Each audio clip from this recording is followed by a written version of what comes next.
ವಾಲ್ಮೀಕಿ ಅಭಿವೃದ್ಧಿ ನಿಗಮದ ಖಂಡಿಸಿ ಇವತ್ತು ಹೋರಾಟವನ್ನು ಮಾಡ್ತಿದ್ದಾರೆ. ಅದರಲ್ಲೂ ಕೂಡ ಸಾಕಷ್ಟು ಹೂಡಾ ಕೇಸಿನ ವ್ಯವಹಾರ ಕೂಡ ಇರುವಂಥದ್ದು. ಇದರ ಬಗ್ಗೆ ಮಾತಾಡೋಕ್ಕೆ ಮಾಜಿ ಗೃಹ ಮಂತ್ರಿಗಳಂತ ಅರಗ್ದಾನ ಸರ್ ಇವತ್ತು ಮೂಡಾ ಕೇಸ್ ಒಂದು ಕಡೆ, ವಾಲ್ಮೀಕಿ ಹಗರಣ ಒಂದು ಕಡೆ, ಇವತ್ತು ಅಧಿವೇಶನ ಕೂಡ ಆರಂಭ ಆಗ್ತಾ ಇದೆ. ಯಾವ ರೀತಿ ಹೋರಾಟ ಮಾಡ್ತೀರಿ? ಅಧಿವೇಶನದ ಒಳಗಡೆ ಅಪೋಸಿಷನ್ ಲೀಡರ್ ಕಡೆಯಿಂದ ನಿಲುವಳಿ ಸೂಚನೆಯನ್ನು ನಾವು ಕೊಟ್ಟಿದ್ದೀವಿ. ವಾಲ್ಮೀಕಿ ಹಗರಣದ ಬಗ್ಗೆ ಯಾವ ದಲಿತ ಜನಾಂಗಕ್ಕೆ ಮನೆ ಕಟ್ಟಿಸ್ಕೊಡ್ಬೇಕಾಗಿತ್ತೋ, ಅವ್ರ ಮಕ್ಕಳಿಗೆ ಎಜುಕೇಷನ್ ಕೊಡಿಸ್ಬೇಕಾಗಿತ್ತೋ, ಅವ್ರಿಗೆ ಆಸ್ತಿ ಮಾಡಿಕೊಡ್ಬೇಕಾಗಿತ್ತು, ಅವ್ರ ಜಮೀನು ನೀರು ಹಾಯಿಸ್ಬೇಕಾಗಿತ್ತು, ಅವ್ರಿಗೆ ಮನೆ ಕಟ್ಟಿಕೊಡ್ಬೇಕಾಗಿತ್ತು. ಇಂಥ ಹಣನ ನುಂಗಿ ನೀರು ಕುಡಿದಿದ್ದಾರೆ ಇವರು. ಇವರಿಗೆ ಮಾನ ಮರ್ಯಾದೆ ಏನಾದ್ರು ಇದೆಯಾ? ದಲಿತರು ನಾವು ಅವ್ರ ಹಕ್ಕುದಾರರು ಅಂತೇಳಿ ಹೇಳಿ ತಿಳ್ಕೊಂಡಂಥ ಕಾಂಗ್ರೆಸ್ಸು ದಲಿತರಿಗೆ ಮಹಾದೊಡ್ಡ ವಂಚನೆಯನ್ನು ಮಾಡಿದೆ.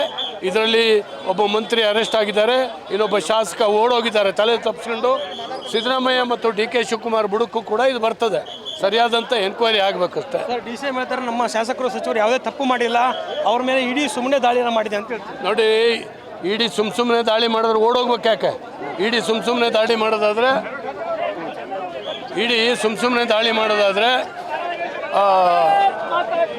CBIಗೆ ಯಾಕೆ ಕೊಡಬಾರ್ದು? ಹೆದರ್ಬೇಕು ಯಾಕೆ ಇವರು? ಸರ್, ಇವಾಗ ಮೂಡಾ ಕೇಸ್ನಲ್ಲಿ ನಿವೃತ್ತ ನ್ಯಾಯಾಧೀಶರ ಆಯೋಗ ರಚನೆ ಮಾಡಿದ್ದಾರೆ ಸರ್, ಇದ್ರ ಬಗ್ಗೆ ಹೇಳಿ.